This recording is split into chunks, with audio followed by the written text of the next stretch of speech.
Namaste and welcome to Mukesh Kumar GK online class on YouTube. Here you will given the complete solution of Gupta dynasty. This is four part of Gupta dynasty. यहाँ आपको 20 महत्वपूर्ण प्रश्न व्याख्यान सहित बताऊंगा जो विभिन्न प्रकार के प्रतियोगिता परीक्षाओं के लिए महत्वपूर्ण है. Let's begin today's session. पहला प्रश्न है, तांबा का सिक्का जारी करने वाला पहला गुप्त शासक कौन था? दोस्तों इस प्रश्न का सही आंसर है गो. तांबे का सिक्का जारी करने वाला पहला शासक रामगुप्त थे. चलिए दोस्तों इस प्रश्न से जुड़ी महत्वपूर्ण तथ्य देखते हैं.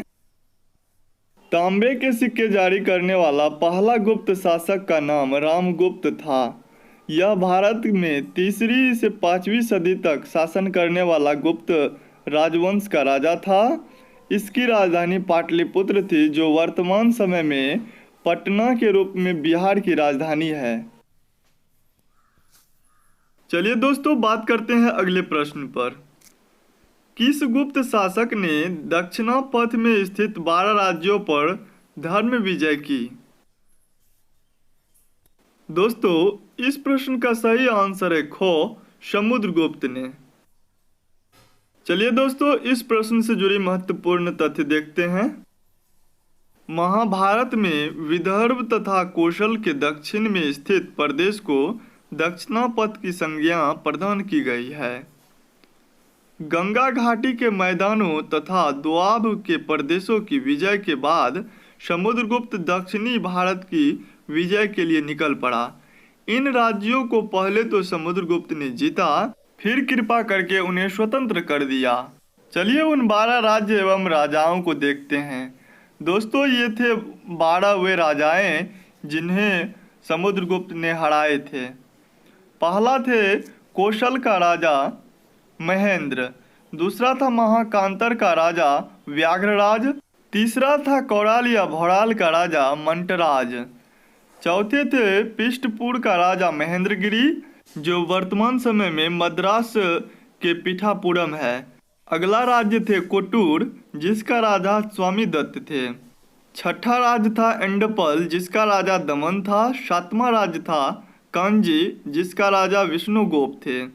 आठवें राज्य था अवमुक्त, इसका राजा नीलराज था. नौवें राज्य था वेंगी जिसका राजा हस्तिवर्मा थे. 10वें राज्य था पालक जिसका राजा उग्रसेन थे. 11वें राज्य था देवराष्ट्र जिसका राजा कुबेर थे. और 12वें राज्य था कुस्थलपुर. कुस्थलपुर वर्तमान में कुटलुड़ा जिसका राजा थे धनंजय. इन राज्यों के प्रति ग्रहण मोक्षानुग्रह की नीति अपनाई गई, अर्थात विजय के बाद उनके राज्य वापस कर दिए गए.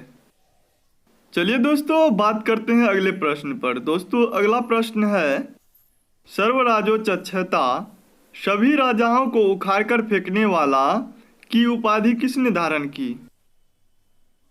दोस्तों इस प्रश्न का सही आंसर है गो, समुद्रगुप्त को. चलिए दोस्तों इस प्रश्न से जुड़ी महत्वपूर्ण तथ्य देखते हैं. इतिहासकार एलन के अनुसार समुद्रगुप्त का प्रारंभिक नाम कांच था. दिग्विजय के बाद जब उसका साम्राज्य समुद्र पर्यंत विस्तृत हो गया तो उसने समुद्रगुप्त यानी समुद्र द्वारा संरक्षित नाम धारण किया. सर्वराजोचच्छता सभी राजाओं का नाश करने वाला की उपाधि समुद्रगुप्त के लिए ही सार्थक होती है. इतिहासकार राय चौधरी के मतानुसार समस्त गुप्त अभिलेखों में यह उपाधि एकमात्र समुद्रगुप्त के लिए ही प्रयुक्त हुई है. चलिए दोस्तों बात करते हैं अगले प्रश्न पर. दोस्तों अगला प्रश्न है, अंतिम शक शासक रुद्र सिंह तृतीय को किसने हराया? दोस्तों इस प्रश्न का सही आंसर है खो, चंद्रगुप्त द्वितीय. चलिए दोस्तों इस प्रश्न से जुड़ी महत्वपूर्ण तथ्य देखते हैं. चंद्रगुप्त द्वितीय विक्रमादित्य अंतिम शक शासक रुद्र सिंह तृतीय को हराया. उसने अपनी पुत्री प्रभावती गुप्त की शादी वाकाटक वंश में की और उनके सहयोग से शकों को हराया और उनकी हत्या कर शकों का अंतिम रूप से उन्मूलन किया। चलिए अब बात करते हैं अगले प्रश्न पर। दोस्तों अगला प्रश्न है, मिहिर कुल का संबंध किससे था? दोस्तों इस प्रश्न का सही आंसर है ख, मिहिर कुल का संबंध हुन्नों से था। चलिए दोस्तों इस प्रश्न से जुड़ी महत्वपूर्ण तथ्य देखते हैं। मिहिर कुल भारत में एक ऐतिहासिक श्वेत हुन शासक था। यह तोरामन का पुत्र था। तोरामन भारत में हुन शासन का संस्थापक था। मिहिर कुल 510 ईस्वी में गद्दी पर बैठा। चलिए अब बात करते हैं अगले प्रश्न पर। दोस्तों अगला प्रश्न है, विष्णुपद मंदिर कहाँ स्थित है? दोस्तों इस प्रश्न का सही आंसर है घ, विष्णुपद मंदिर गया में स्थित है। चलिए दोस्तों इस प्रश्न से जुड़ी महत्वपूर्ण तथ्य देखते हैं। विष्णुपद मंदिर बिहार के गया जिले में स्थित है तथा बिहार के पटना जिले में महावीर मंदिर स्थित है। चलिए दोस्तों अब देखते हैं अगला प्रश्न। दोस्तों अगला प्रश्न है, लोग घरों में ताला नहीं लगाते थे। फाहियान ने किस शासक के बारे में ऐसा लिखा है? दोस्तों इस प्रश्न का सही आंसर है गो, चंद्रगुप्त विक्रमादित्य के बारे में। चलिए दोस्तों इस प्रश्न से जुड़ी महत्वपूर्ण तथ्य देखते हैं। प्रसिद्ध चीनी यात्री फाहियान गुप्त शासक चंद्रगुप्त द्वितीय विक्रमादित्य के समय में उनके दरबार में आया था। फाहियान ने यहाँ के समाज का वर्णन अपनी पुस्तक में किया तथा बताया कि भारतीय लोग का आचरण बहुत अच्छा है तथा वे अपने घरों में ताला नहीं लगाते हैं। चलिए दोस्तों बात करते हैं अगले प्रश्न पर। दोस्तों अगला प्रश्न है, गुप्त काल में सुदूर पश्चिम में प्रसिद्ध व्यापारिक केंद्र कौन सा था? दोस्तों इस प्रश्न का सही आंसर है घ, गुप्त काल में सुदूर पश्चिम में प्रसिद्ध व्यापारिक केंद्र पैठण था। चलिए दोस्तों इस प्रश्न से जुड़ी महत्वपूर्ण तथ्य देखते हैं।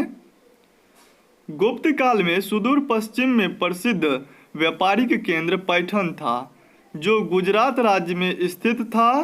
इनका एक अन्य नाम था प्रतिष्ठान। चलिए बात करते हैं अगले प्रश्न पर। दोस्तों अगला प्रश्न है, कर्मचारी वेतनभोगी है जबकि किसान राजा की भूमि जोतते हैं। चीनी यात्री का यह कथन किस शासक के संदर्भ में कहा गया? दोस्तों इस प्रश्न का सही आंसर है गो, कर्मचारी वेतनभोगी है जबकि किसान राजा के भूमि जोतते हैं। यह वक्तव्य चंद्रगुप्त द्वितीय के संदर्भ में कही गई है। चलिए दोस्तों इस प्रश्न से जुड़ी महत्वपूर्ण तथ्य देखते हैं। फाहियान नामक चीनी यात्री चंद्रगुप्त द्वितीय के शासनकाल में भारत आया तथा समाज एवं राज्य का वर्णन अपनी पुस्तक में किया। उसका कथन था कि कर्मचारी वेतनभोगी है जबकि किसान राजा की भूमि जोतते हैं। फाहियान ने अपनी यात्रा के दौरान प्राप्त अपने अनुभवों को फुकुओकी नामक ग्रंथ में संकलित किया। चलिए दोस्तों अब बात करते हैं अगले प्रश्न पर। दोस्तों अगला प्रश्न है, अधिसंख्य कुषाण मूर्तियां कहां से प्राप्त हुई है? दोस्तों इस प्रश्न का सही आंसर है गो, अधिसंख्य कुषाण मूर्तियां मथुरा से प्राप्त हुई है। चलिए दोस्तों इस प्रश्न से जुड़ी महत्वपूर्ण तथ्य देखते हैं। मथुरा से अधिसंख्य कुषाण मूर्तियां की प्राप्ति हुई है। कुषाण काल में मथुरा कला का एक प्रमुख केंद्र था जहां अनेक स्तूप, विहारों एवं मूर्तियों का निर्माण हुआ। यहां से अनेकों हिंदू, बौद्ध एवं जैन मूर्तियां प्राप्त हुई है। चलिए अब बात करते हैं अगले प्रश्न पर। दोस्तों अगला प्रश्न है, समुद्रगुप्त के बाद चंद्रगुप्त द्वितीय मगध की गद्दी पर बैठा। उसने शकों को पराजित कर निम्नलिखित में से कौन सी उपाधि धारण की? दोस्तों इस प्रश्न का सही आंसर है गो, शकारी विक्रमादित्य। चलिए दोस्तों अब बात करते हैं इस प्रश्न से जुड़ी महत्वपूर्ण तथ्यों पर। समुद्रगुप्त के बाद चंद्रगुप्त द्वितीय शासक बना। इसने विक्रमादित्य की उपाधि धारण की। शकों को पराजित करने के बाद चंद्रगुप्त द्वितीय ने शकारी विक्रमादित्य की उपाधि धारण की। इस उपलक्ष्य में व्याघ्र शैली में रजत मुद्राओं का प्रचलन भी किया। चलिए दोस्तों बात करते हैं अगले प्रश्न पर। दोस्तों अगला प्रश्न है, महाराजाधिराज की उपाधि धारण करने वाला प्रथम गुप्त शासक कौन था?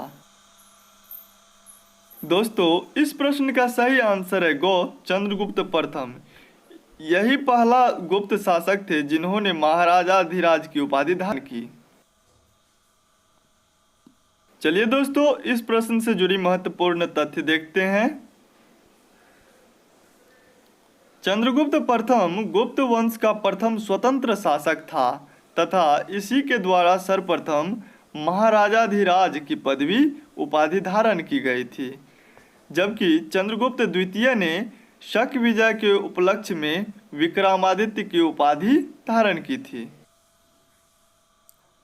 चलिए दोस्तों अब देखते हैं अगला प्रश्न। दोस्तों अगला प्रश्न है, कनिष्क का दरबारी चिकित्सक कौन था? दोस्तों इस प्रश्न का सही आंसर है गो, कनिष्क के दरबारी चिकित्सक चरक थे। चलिए दोस्तों इस प्रश्न से जुड़ी महत्वपूर्ण तथ्य देखते हैं। कुषाण शासक कनिष्क कुषाण वंश का सर्वाधिक प्रतापी राजा थे। इसके दरबार में प्रसिद्ध चिकित्सक चरक रहते थे। इसके अलावा कनिष्क के दरबार में पार्श्व, वसुमित्र और अश्वघोष जैसे बौद्ध दार्शनिक भी रहते थे। चलिए दोस्तों बात करते हैं अगले प्रश्न पर। दोस्तों अगला प्रश्न है, किस काल में कर प्रथा का विशिष्ट महत्व था? दोस्तों इस प्रश्न का सही आंसर है खो, कर प्रथा का विशिष्ट महत्व गुप्त काल में था। चलिए दोस्तों इस प्रश्न से जुड़ी महत्वपूर्ण तथ्य देखते हैं। प्राचीन भारत में गुप्त काल में कर प्रथा का विशिष्ट महत्व था। गुप्त काल को प्राचीन भारत में स्वर्ण काल के नाम से भी जाना जाता था। इस काल में राज्य की आय का मुख्य स्रोत टैक्स यानी कि कर था। भाग, भोग, उपरी, उदंग्र, शुल्क, हलदंड आदि प्रमुख गुप्तकालीन कर थे। चलिए दोस्तों अब बात करते हैं अगले प्रश्न पर। दोस्तों अगला प्रश्न इस प्रकार है, सुबंधु, घटखरपर, छपनाक, वीरसेन इन सभी में क्या समानता थी? दोस्तों इस प्रश्न का सही आंसर है गो, यह सभी चंद्रगुप्त विक्रमादित्य के दरबार में थे। चलिए दोस्तों इस प्रश्न से जुड़ी महत्वपूर्ण तथ्य देखते हैं। ऐतिहासिक अनुश्रुतियों के अनुसार गुप्त सम्राट चंद्रगुप्त द्वितीय विक्रमादित्य के दरबार में इतिहास, दर्शन, साहित्य, विज्ञान आदि से संबंधित 9 विद्वान निवास करते थे, जिन्हें नवरत्न कहा जाता था। इनमें कालिदास, धन्वंतरि, छपनाक, अमर सिंह, शंकु, बेताल भट्ट, वराहमिहिर, वरुरुचि, घटखरपर जैसे विद्वान थे।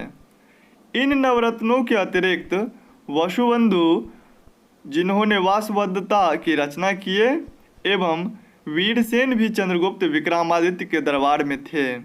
चंद्रगुप्त द्वितीय के समय में पाटलिपुत्र एवं उज्जैनी विद्या के प्रमुख केंद्र थे। चंद्रगुप्त द्वितीय के समय में चीनी यात्री फाह्यान भारत आया था। चलिए दोस्तों, बात करते हैं अगले प्रश्न पर। दोस्तों, अगला प्रश्न है, भारतीय इतिहास में स्वर्ण युग किस काल को कहते हैं और क्यों? दोस्तों, इस प्रश्न का सही आंसर है गुप्त काल को। चलिए दोस्तों, इस प्रश्न से जुड़ी महत्वपूर्ण तथ्य देखते हैं।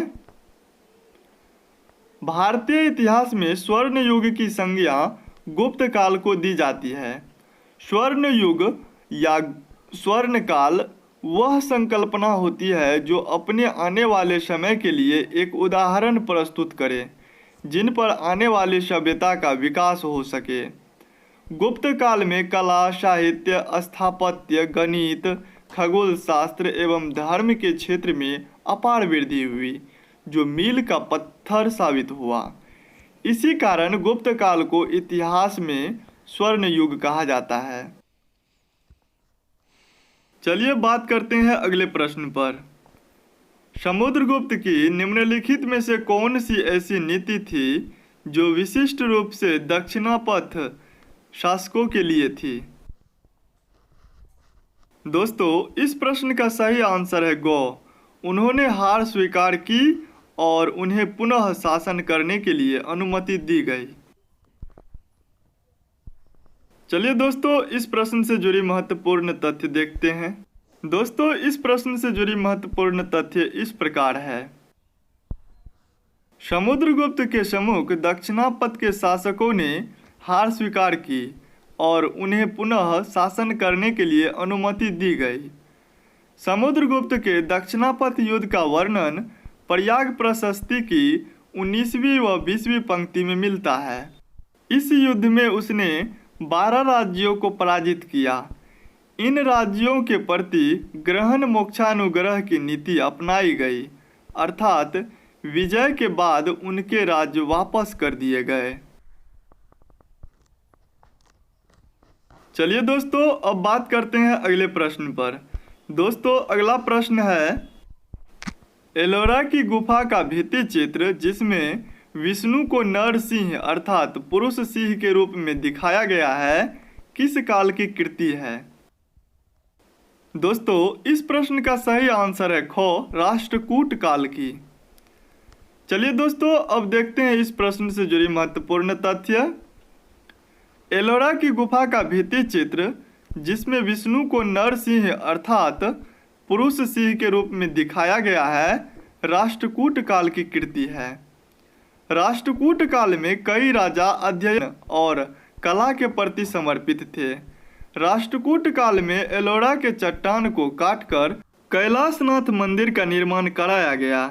इसके अलावा एलोरा की गुफा में भित्ति चित्र, एलिफेंटा की गुफाओं में मूर्ति कला आदि का भी निर्माण इसी काल की देन है।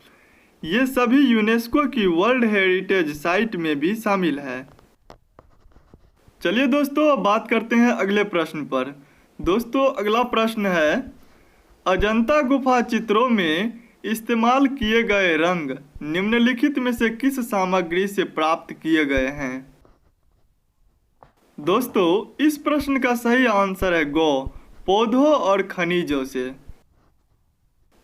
चलिए दोस्तों, इस प्रश्न से जुड़ी महत्वपूर्ण तथ्य देखते हैं। प्राकृतिक वस्तुओं जैसे पौधे तथा खनिज से निर्मित रंगों द्वारा अजंता की गुफाओं में चित्रकारी की गई है।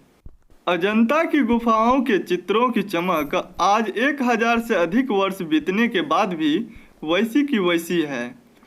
यह भित्ति चित्रकारी के लिए विख्यात है। इन चित्रों में बौद्ध धार्मिक आख्यानों और देवताओं का जीवंत चित्रण किया गया है। यह भारतीय कला का अद्वितीय नमूना है। चलिए दोस्तों, देखते हैं आज का अंतिम प्रश्न जो इस प्रकार है। एलोरा के कैलाश मंदिर का निर्माण किसके द्वारा कराया गया था? दोस्तों, इस प्रश्न का सही आंसर है राष्ट्रकूटों द्वारा। चलिए दोस्तों, इस प्रश्न से जुड़ी महत्वपूर्ण तथ्य देखते हैं।